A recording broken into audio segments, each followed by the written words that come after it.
So, hello Shashank, I welcome you to Defense Info. And first of all, a very big congratulations on getting selected and joining the dream academy of yours, Air Force Academy.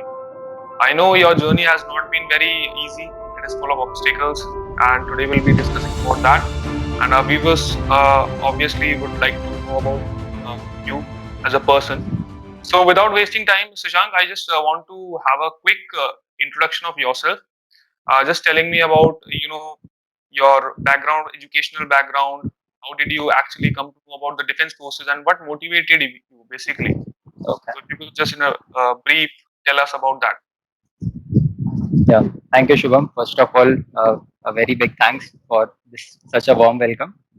To begin with my background, I would just start with my family background. I come from a civilian background. My father, he was a marine engineer in the Merchant Navy, and my mother, she's a homemaker. So I was born and brought up in Kalyan, Maharashtra. It is near Mumbai, and my native it is in Bihar.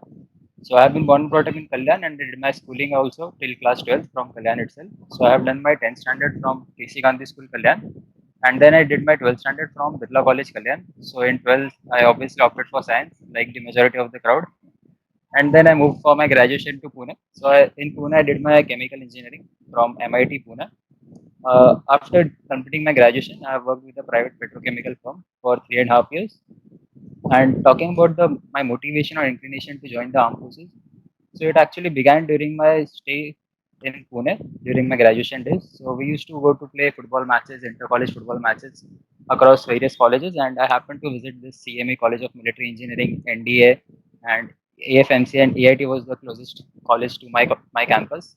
So I had some frequent visits to those places, and it was mainly during my uh, visit to the National Defense Academy for a passing out parade of one of my mutual friends' friend. So I was very much motivated to consider the armed forces as a career option. Before that, I was a very happy-go-lucky guy, a bit casual with my career approach and those things. But that was a stimulus wherein I found a aim or goal, you can say, to go for something, and that is when I decided to take the armed forces as a career option. So I visited the NDA back in December 2016 for this POP, and then I appeared for my first SSB in March 2018, where I was screened out, and then my subsequent second attempt was in June 2018. Okay. So So you got recommended in your second attempt. Am I right, Shashank? yeah, I got recommended in my second attempt. Yes. So it So you was got merit out in that attempt. yeah, yes. Yes. Okay. So thereafter, like, what happened with you? Like, you took another, 5, 6 attempts to reach the eighth attempt, and you got recommended again. So what actually went wrong among all these attempts? I don't know actually what went wrong. So it is I in most of the other attempts I could not even get screened in. So the second attempt I got recommended. Then the third attempt I was screened out. The fourth attempt I was screened out. The fifth attempt again I was screened. The fifth attempt I was conference out. Sixth attempt screened out. Then the seventh attempt I think it was a close one. So I was asked to wait for about 15-20 minutes before my conference. But again somehow even that didn't turn up. So it was I finally made it in my eighth attempt. This was my last attempt also. Okay, so you are obviously a happy-go-lucky guy, and in fact, that is a very big achievement in that aspect. But how did you actually I want to know that how did you actually cope up with all the failures that you had after your, of course, merit out is a very big setback. I do Mhm. realize, but then how did you bounce back after that? That no, again I have to do with that same again procedure. Applying for the examination, sitting for it, clearing it, again going for SSB and everything. And like last up till in the merit portion. So how did you actually manage to cope up that pressure? So somewhere during all my previous attempts, I thought that somewhere I had this feeling that I can actually make it, and I actually have that OLQs which is required to become an officer in the armed forces. So I just thought I should keep up with my perseverance, and somewhere by nature also I'm a bit patient. I have a bit patience, and I am a calm and composed person. So that is how the journey went on, and even in my previous attempts, I would say till the conference, the attempts prior to this one. So prior to this, so I think it was a close attempt. I somehow could not convert it, but so that is the reason I never gave up on it. Okay. So all our viewers, like they must be super excited about that. That you were persistent and you were consistent with your determination and patience, and of course that is the foremost quality of a leader. So moving on with your particularly this attempt, and some parts of you, like if you want to revisit your second attempt where you got recommended. So how did you actually perform in these two recommendations, apart from your other recommendation where you maybe got screened out or maybe conference out? Like what did you feel the difference? What kind of difference was it? In my previous recommendation, so the second recommendation, I would say I was very calm and composed throughout the process. I did not let my previous performance of my previous test affect the performance of my next phase of testing. So that was one approach that I followed this time. Also, it was a very open mind since this was my last attempt. So I tried everything and each and everything. In my first attempt, I would say I was a fresher. So again, that time I went with a very open mind. uh, just the attempt just after my first recommendation, I think somewhere I was a bit desperate, or I was maybe unduly pushing myself to achieve something. So that was the major difference. I think the difference was in approach. Okay, so that it is very important, and just a fact to all our viewers that you need to be very calm and composed, like not letting that pressure hamper your performance, right? So this is the key factor out here. So if I talk about your performance now, in your psych interview and your GTO respectively, so we'll start off with the psych test. So what is your basic approach to actually go and sit for a psych examination? What is in there in your mind? So basic approach, I would say I just go with the instant responses that come to my mind. So the major challenge I was actually facing with my psychology test, it was the writing speed. So this time I actually just wrote the first page of the Times of India for 15 days, the entire first page. So it was just 30 to 40 minutes of writing every day, so that I'm just acquainted with this writing speed. So it actually helped. So just in case WAT में कोई बहुत बड़ा सा response अगर दिमाग में आया, so I actually didn't have to reconsider that should I note down this response or not, because my writing speed was so good. So that was one good approach, and majority of the TAT pictures I just tried to link it with the current or prevailing situations in the country or maybe worldwide. So I just tried to highlight those concerns. Okay, so you included the, geopolitical issues or maybe somewhere what is happening Yeah, around yeah. normal Geopolitical day-to-day issues. activities and everything. Okay, yeah.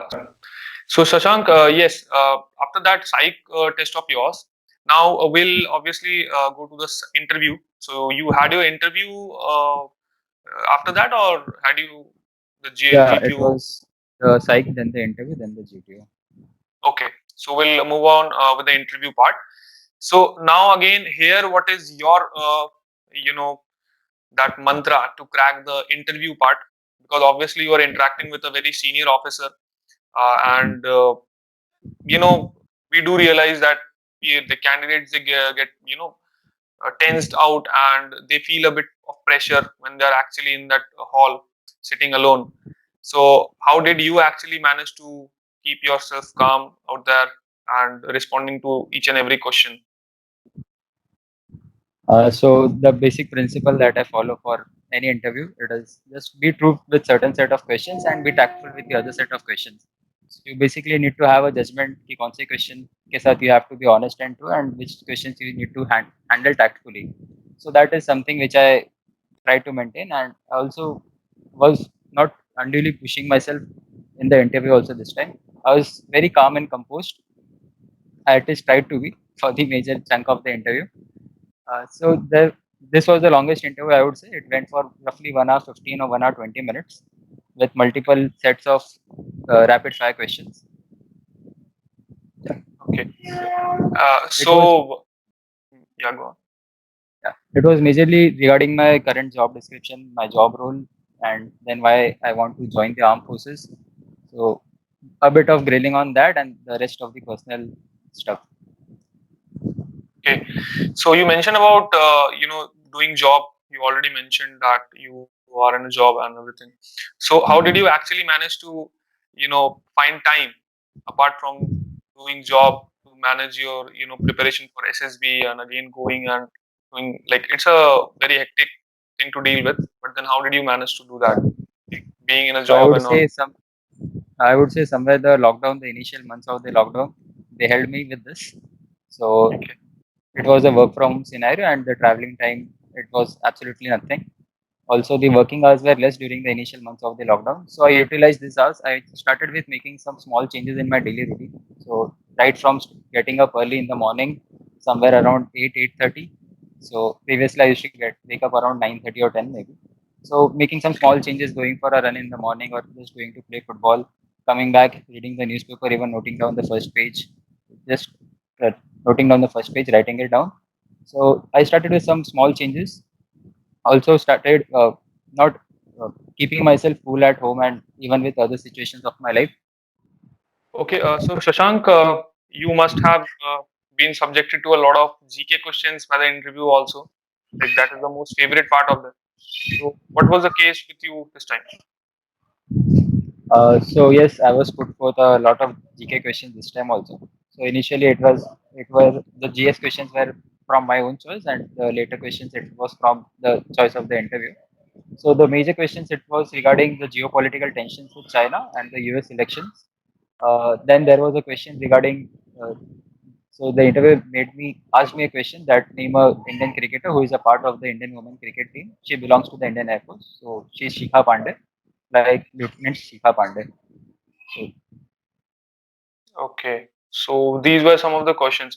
And how do you, what is your take on how important is the GK part in a particular interview round? Like, what kind of impression does it put on the, interviewer? I think somewhere it puts an impression that the candidate is prepared.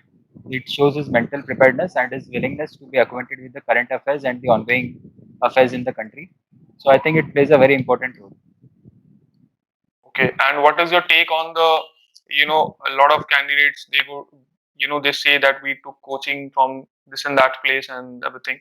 So, like, what do you actually find? Like, is it worth taking coaching and going and saying to the interviewer that yes, we took coaching and it actually helped, or is it better not to tell the interviewers? What is your take on that particular issue? Okay, so what I think is there is no harm in taking a secondary opinion. You just need to, filter out the information and present accordingly. So in fact, even I was asked whether I took a coaching for this upcoming SSB. So yes, I answered honestly that yes, back in 2019 I had taken a coaching somewhere in North India. So I don't think it uh, creates a wrong impression in the eyes of the interview. Okay. So it is well advised that you go actually prepared, and even they are expecting you to be prepared, of course. Yes. So, with that being said, that wraps up your interview part, and we'll move on to the GTO section. And now, what is happening with the candidates is that they are working and performing in a group. Now, some of them may like it, or some of they may not like it, depending upon the condition. Many candidates did complain that they were not able to perform and they were not able to keep put their point. So that was not the case up until now because they were performing individually. So what is your Yes. take, and how do you actually, what is your basic principle to actually go and take the GTO test? So what I would say the GTO test is structured in such a way that there are ample of opportunities to perform.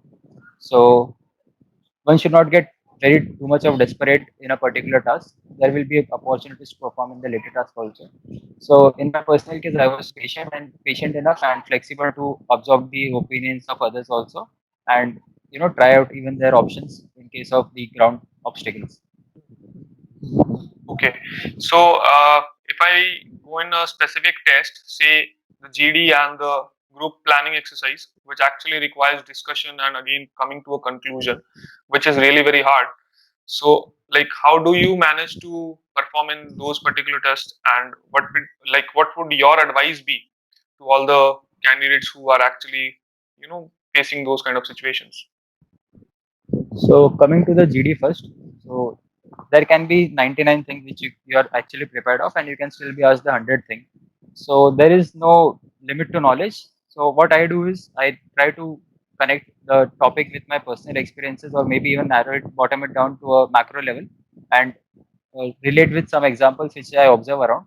So you can put forth such examples, or maybe you can also build upon the good or relevant points put forth by other team members. So that is one approach you can follow. Coming to the GP part, I would say particularly in GP, the solution needs to be a very logical solution, and you have to make the optimum use of man, material, and all the resources you have in the limited or stipulated time period. So you need to factor in all this. You need to consider all these factors and arrive at a solution in GPE. Okay. And if I just move on to one more task, which is pretty much similar to rest task that being said is the PGT, which is again similar to HGT and full group task and final group task and everything. So how do you actually go in and solve those obstacles and everything? Have you practiced them before? Like you said, you took coaching obviously, but then Yeah. that was way back in 2019. But then Hmm. like how do you actually apply your logic in mind, and what needs to be observed? Like there are many things that you need to keep in your mind while you're solving a particular obstacle. So what is your take on that? So, like particularly in PGT, it has multiple solutions. So, firstly, what I do is I observe the structures very closely and look for all the fittings, wherein you can just insert the fatta or balli and maybe advance forward. So, I look for that and just be along the group, take some initiative, cooperate with the group members. That is how I go ahead with the PGT. Okay, so that is basically your principle as to how you go ahead. Finally, okay, fair enough. So finally, we move on to the conference round, which is the D day actually, and it creates, it gives goosebumps, obviously. So, how was your conference this time? So my conference, it was very unusual. It went for roughly 20 to 25 minutes this time, and there were a lot of situations. There were a lot of situations, roughly 8 to 10 situations, which I was put forth. So it went well actually. So the best part of this SSB, I would say, was the conference, since most of the So, questions were put in my favor. So it was regarding sports or team leadership or those set of questions. So I could do well in the conference part. okay, so like somewhere you must have felt that you were somewhere near the borderline or something. That is the Yeah, reason they actually, I gave had you. this feeling. Yeah, actually, I had this feeling. So, in fact, I was made to wait roughly 25 to 30 minutes, and again, I had a conference of 15 to 20 minutes.